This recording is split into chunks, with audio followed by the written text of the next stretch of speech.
Hello and welcome to Finding Your Holy Grail, a show produced through Passionate World Talk Radio, whose goal is to educate, enlighten, and entertain. I am your host, Dr. Mandy Simon.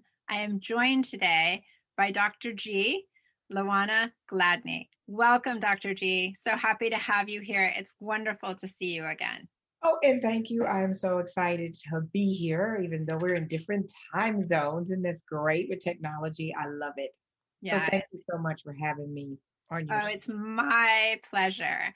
And just a reminder that we're here to talk today about how important it is for us to work on in the post pandemic world, how to build resilience and to live fearless. And one of the things that I talk about each week when I have a new guest is I really focus on this aspect of there are different ways to build resilience, which is part of the reason that you're here to share your expertise with us, but to also recognize that to live fearless does not mean that we approach each day without fear of our own.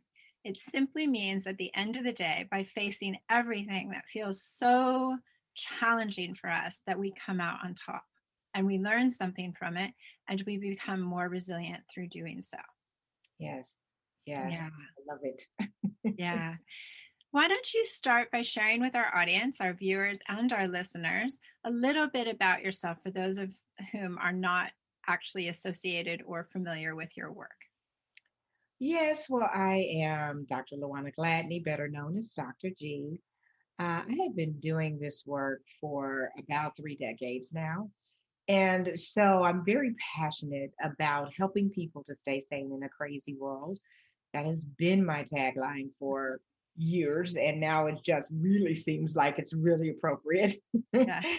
And so what I do is I help people understand how to manage their emotions, their stress, in order to create that amazing life that I believe that we all can live, even though our circumstances may not be amazing.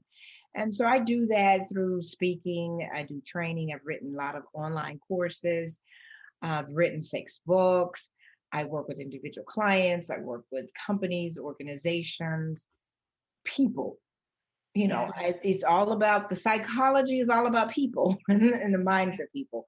So my work will never be done. It'll never be over. And believe me, it's different every day because people bring about differences every day. And Yeah. something that can fascinate you and something you can analyze. So that's what I do. And I love what I do. Yeah.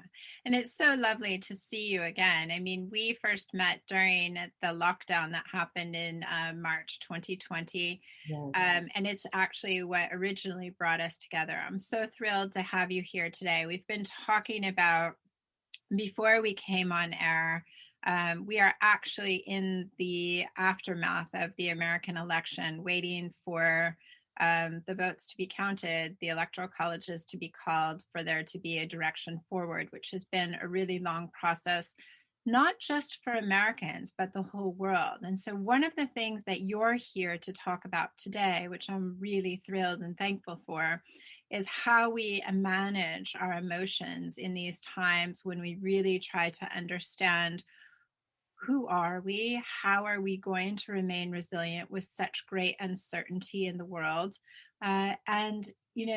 One of the things that I'm struck by week after week is just, it's not just what's happening in our world politically or in terms of turning around each day and having one aspect of our civil rights more threatened than the day before, but it's this aspect of what's happening with Mother Nature around the globe, and just this lashing out of these incredible natural disasters and everything that we as a people on this planet are being challenged to deal with in times that we never thought we would wake to ever in this lifetime or any lives beyond.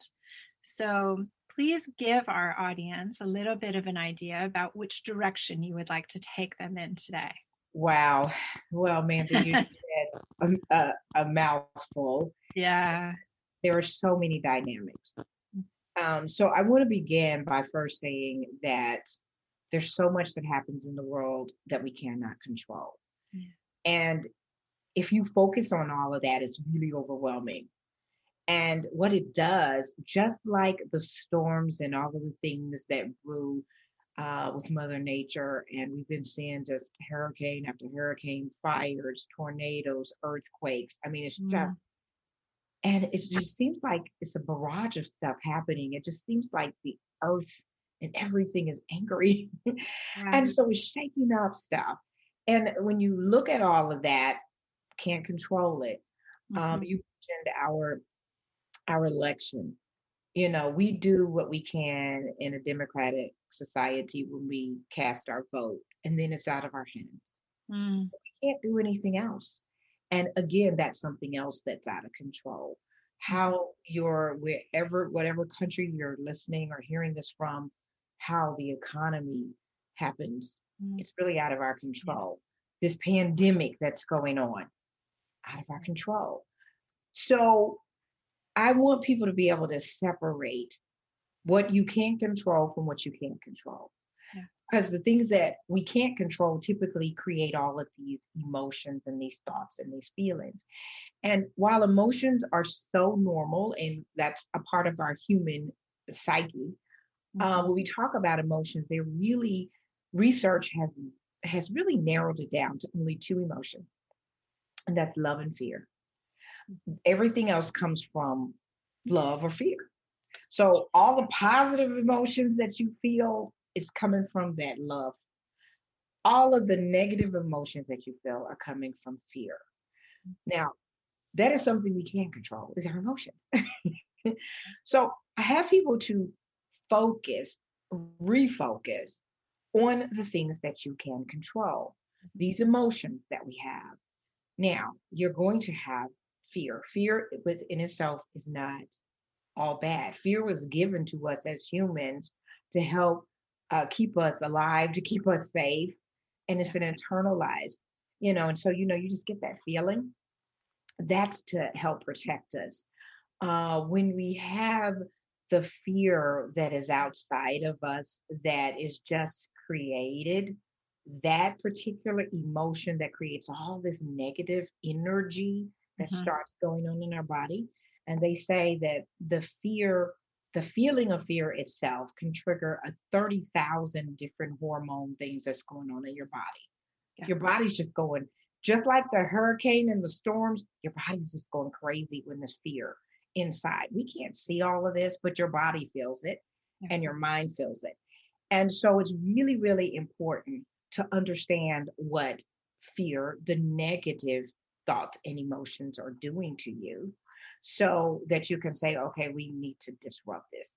We need Yeah. to disrupt this because if you don't, then what happens, it just, your body's kind of clothed on the inside with this negative energy that is produced by negative feelings, which really come from negative thoughts. Yeah. So you think about something and it's negative, a feeling is attached to that thought. And so Mhm. you have to know you don't have a feeling without having a thought, positive and negative. So understanding what that is, Dr. Mandy, is so important for people to get that every thought has a feeling attached to it. And is that feeling positive or negative? Is it love or fear? Yeah. And when you want to change it over, which is what I want to get to the message to people, Mhm. that's the thing that we can control. That's one of the only things we can control in our lives. And I think it's really very interesting because one of the things that we were discussing is how, when I really appreciate, by the way, how you're explaining we have this emotion of love, we have this emotion of fear. We recognize these as positive and negative things, but then also focusing us on the really important thing that fear has a positive aspect because it's what's led to our survival as human beings. This is how the fight or flight phenomenon has allowed us to sense danger in our environment, historically speaking, as a human species, and to presumably make a critical decision that is too fast for our brains to sequence, but our bodies can actually attach to and allow us to flee for survival and then continue to evolve. And so when you're talking about this, it's really quite important because you're getting us to this point where how do we access the energy that is is attached to the fear of good fear or bad fear, or how do we access the energy that is attached to the emotion of love? And I'm really pleased that you're here to talk about this today. I think that if we can start to understand this as an individual level, it helps us to move those people forward in our environment. And when I say in our environment, one of the things that we've come to realize is that Zoom is now our environment. This Absolutely. virtual experience is our environment, Yep. right? And I can see when I study your body language in this camera, I can see that you don't have emotions of feeling like you're being threatened in any way, shape, or form. And this is how we are tuned in as individuals. And so this is something that we hear in people's voices when we talk to them on the phone and we say, "Are you okay?" Because there's an energy associated with that. It's what we do when we look at one another and when we talk to one another. So I think, I want to make sure that the audience recognizes that once again, what we are discussing is something that already is the power within inside ourselves. And we're Mhm. just bringing a level of awareness to an ability that is already held by each member on this planet. Right. Absolutely. And Yeah. you said that so beautiful. And Thank you. as humans, I appreciate how we are designed. Hmm. And most of us don't think about all that stuff. It's just the geeky people like me who just love to study and analyze brains and human behavior and stuff. But how we are created and designed really to have the ultimate experience in life. Hmm. But we let those emotions and feelings and the false fear, the imagined fear is what I call it, because what happens, there's real fear. Hmm. There's real fear that you should be afraid of things that are dangerous, that, can kill you, that can harm you. But if you think about it from a childlike standpoint, children come here and they really don't have the fear. They don't Yeah. fear anything. They'll run out in the street. They'll do anything, and we have to teach them Hmm. that. And then they learn, and instinctively they learn something's too hot. If I get too close, something will happen. The consequences of that. Those are real fear things. The imagined fear is when you make somebody think about something Yeah. and you put a thought in their mind and you say, "You see that person over there? They look like the boogeyman." We were all afraid of the boogeyman growing up. Yeah. And we had a picture of him in our mind. And then the movies showed us what a boogeyman looked like. So Hmm. that now all of a sudden, the kids are just scared because they think of something under their bed. It's the thoughts, Yeah. because they've something has been planted in your space, in your head. Hmm. As adults, oh my gosh, we just have everything that we're afraid of. But most of the time, our fear is not displayed as that you're afraid. It's displayed that you're angry, Yeah. that you're mad. And so people that are really afraid, it's manifested as their anger, they're mad, the hatred, all of that stuff comes out. Yeah. But underneath all of that, you're afraid of something. You're Yeah. afraid of somebody. You're afraid of people, or people that are different from you, or whatever this is. Or you're afraid you're going to lose your money, or you're afraid you're not going to be able to pay your bill. You're afraid.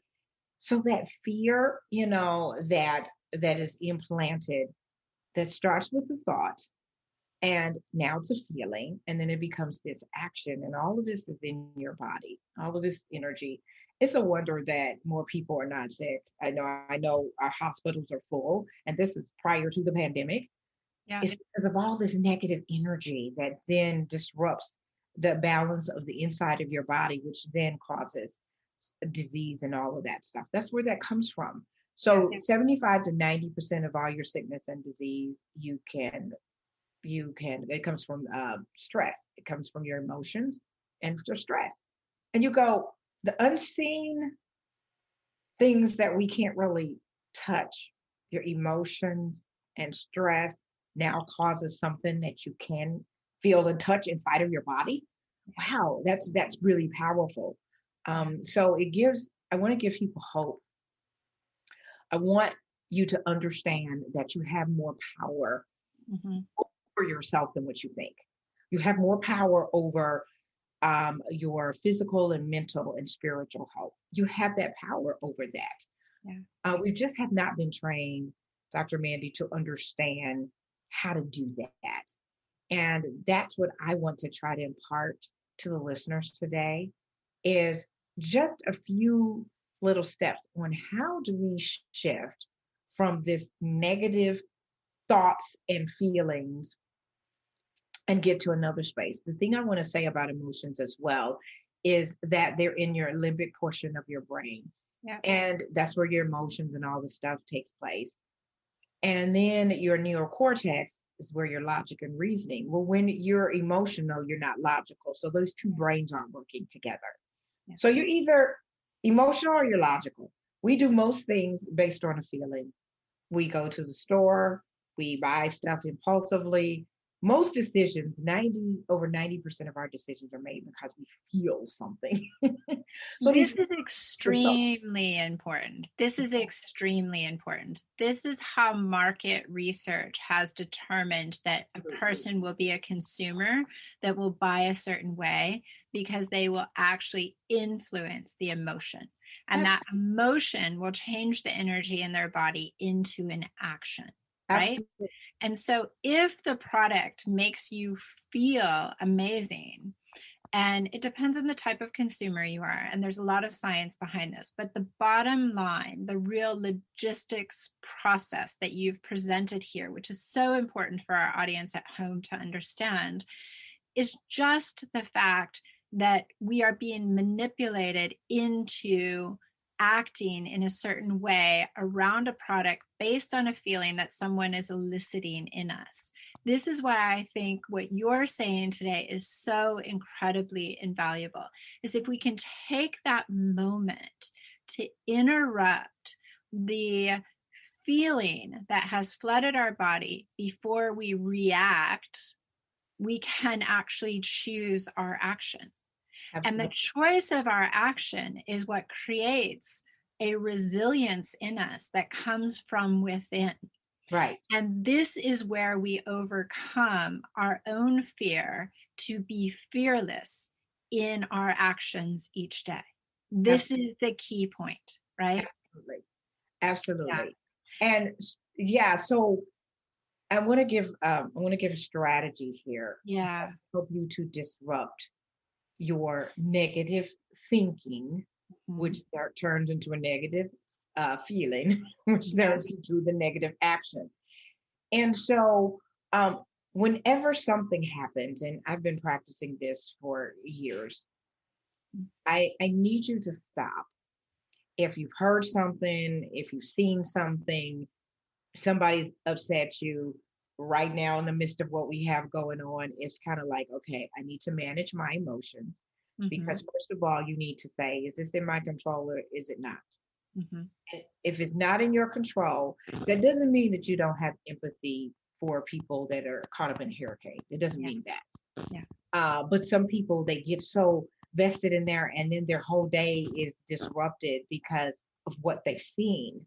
Mhm. And so I want people to know that it's okay to feel bad and sad for somebody, but then how then do you move through that?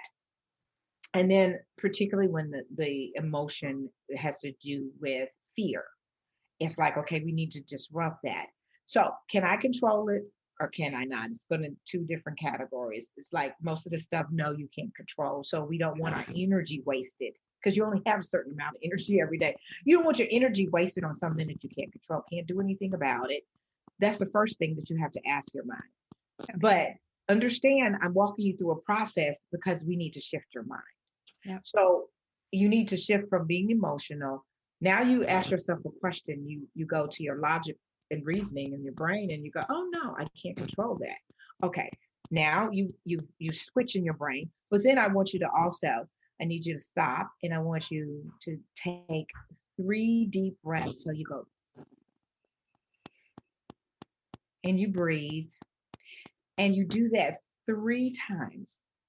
Now, why are we doing that? I'm going to tell you why we're doing that. Because again, all of the things that happen to us that we do subconsciously, like breathing and blinking and some of these things that we don't even know that's happening, when you place your mind and you say in a mindful space of the moment, and you have to think about doing something that you normally do subconsciously, now you're really triggering your brain. Like it's like, okay, breathe in, breathe out. Now you're conscious. And of course, this is so related to meditation, yoga, all the other things that help center you.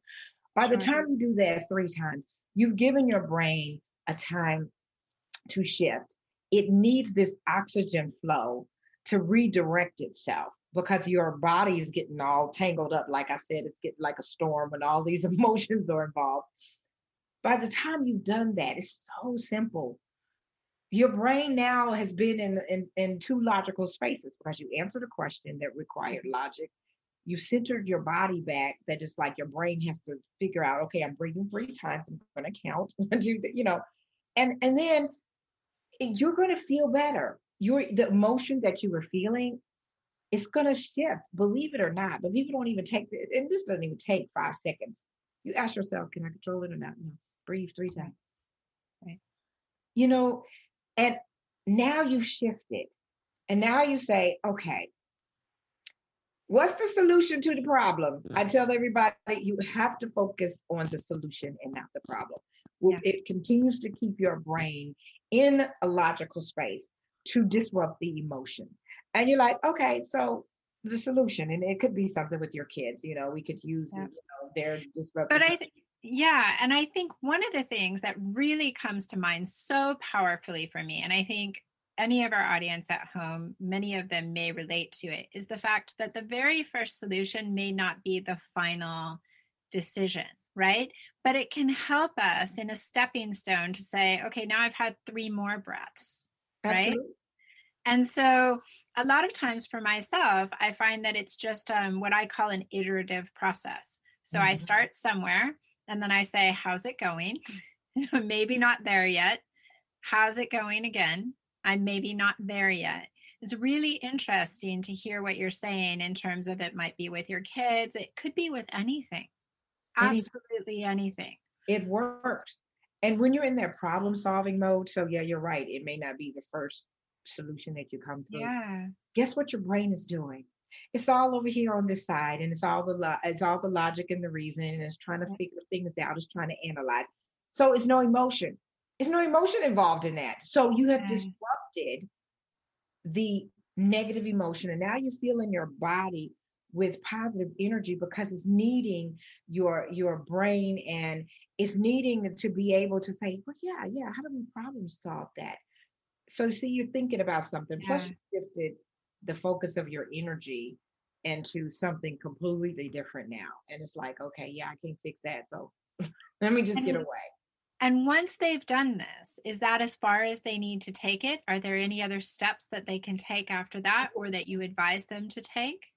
Well, yeah, so when you do have, I want to kind of go back to the emotion because I always want people to be very clear. It's important to acknowledge your emotion, even if it's negative. Hmm. It's so important to say, okay, I'm feeling this way. Yeah. Why do I feel this way? Why am I angry? Yeah. When you start doing self reflection and you go, I don't know, why am I angry? They didn't do that to me. It's just something I saw on TV. Or why do I feel this way?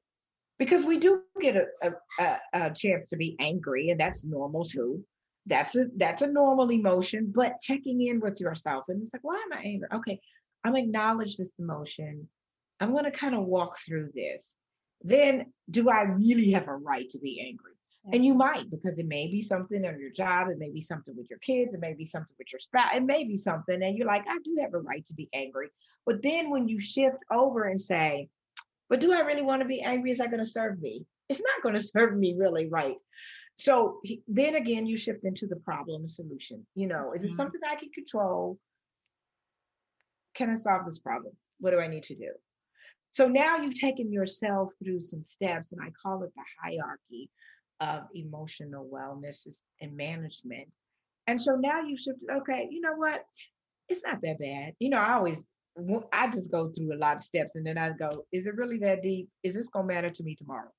Yeah. Yeah. Usually by tomorrow, once you slept, whatever made you so upset, it calms down because your body is doing Yeah. a lot of different things at night. It's really true. And so many things come to mind for me while you're speaking. I mean, we could do this with posts that we see on social media before we Absolutely. respond to them. We could do them with news briefings. I mean, Absolutely. really, at the time of the pandemic, I think one of the most difficult things is that we're being peppered each day, not even peppered, just barraged each Right. day with so much fear mongering. I call it the 24-hour news cycle with the 1 hour story, Yes. right? Yes. And it's where, for self preservation and actually the forward momentum in a positive timeline of the human species, we Hmm. are actually forced at this point to be able to determine, is this really necessary?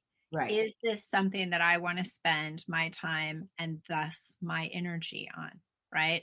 And Right. this really is beautiful what you have presented to our audience today, because it's this whole aspect of really, this is already within every single one of us. And your reflection of self, to me, this is truly the key, is Yes. that once you get yourself all the way through that, being able to say, how much will this matter when the sun comes up in the morning?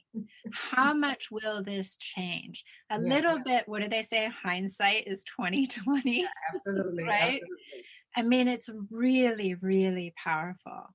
I'm Yes. so grateful for you to share this with us. Yes. And this is just a little bit of portion, but if you could, I promise you, if you could start to integrate this into your life and start being so aware of where you are, how you feel, what you're thinking, Mhm. you can disrupt your own stuff. And you go, I don't need. And just like so for me, I'm looking at the news and I'm like, or social media posts. I'm like, why should I explain anything? I'm not going to change anybody's mind. What good is that going to do? Everybody has an opinion and everybody gets to a right to feel how they feel. At the Mm. end of the day, why do I want to engage? And people call, oh, I'm so upset. I'm like, I don't. Nobody posts things like that on my timeline. First of all, you just can't post on my timeline. But secondly, why would I entertain that? Why? Yeah. Because it's just when you realize it's all based on emotion, and we know we really can't change Yeah. people's feelings. It's not logic. Then you just go, it's not worth the fight. You And know, I, you go ahead. yeah, I think it takes real discipline It for does. us to, because this isn't the type of thing that we can practice once and have it in and done, right? No, I practice This it. takes discipline. Yeah, it's an everyday thing. It's not that Yeah. you ever arrive because you don't know what life is going to throw at you on day to Hmm. day. You don't know what disruptions you'll have. Yeah. So I'm constantly centering myself. I'm constantly saying to myself, when now you feel something. And through this pandemic, Lord knows, I've been checking with that almost every day. And Yeah. how we now have become almost, you can become desensitized to the numbers that you're seeing. And the people are like, oh, well, at first the feeling was like, now it's, everything desensitizes. It's like, Yes. so you got to plug back in because I don't want to become too detached. Yeah. And I don't want people to get detached from their emotions. You need to understand they're there Hmm. but just how to deal with them and how to manage them. And Yeah. so it is daily work. I'm telling you, I'm doing Yeah. something every day to manage these emotions. I love it. I'm so grateful to you, as I said before, for sharing this. I think it's really, really important for our audience at home. This is your call to action this week. This is what Dr. G has prepared for you. What I truly enjoy about this aspect is, in every choice that we make, every single day, we have the option to choose and choose again. And if it doesn't work the first time through, do not give up. Do Right. it again. Take Again. another deep breath. and pretty soon the day goes by. And we know that every morning when we wake up, the sun is going to rise. And so, Yeah. that we don't know what the day will bring, but we do know the sun is going to rise. But Right? say every day, this is the thing I want you to start practicing. Yeah. Say this to yourself every day in every way. I am getting better and better. That Every day, in every way, I am getting I'm getting better better and better. and better. I tell myself that and repeat it to myself when I'm feeling bad. I'm like, every day in every way, I'm getting better and better. It's That will, beautiful. It's beautiful and really powerful. Thank you for yes, sharing that with us. absolutely. Oh, please tell our listeners and our viewers how they can reach out and get in touch with you. Well, I can be reached. My website is drgladney.com. That's drgladney.com. And I have all kind of resources and books and all of the stuff, online courses is there. And drop me a note. Or you can please follow me on Instagram, Facebook, Dr. Gladney. Everything is Dr. Gladney. And then my Right. email address is drgladney@drgladney.com. You see, I just made life simple for everybody. If you don't Fantastic. think. Fantastic. I am so pleased that you are here with us today. And for everyone at home, use your workbook to fill in this call to action. You can download it from the blog where you received this show today. And I'd like to thank Passionate World Talk Radio for providing a platform on their internet radio station for my show, Finding Your Holy Grail. For more information, go to www.passionateworldtalkradio.com or www.findingyourholygrail.com. Please write to me. Give us your comments and your questions at findingyourholygrail@gmail.com. Dr. G, thank you for being here today. And for it's just wonderful. I'm so happy to see you again. It's incredible. Thank you so Yeah. much for having me. Yeah, you're welcome. And for everyone at home, thank you for joining us. And until next week, keep safe and stay brave.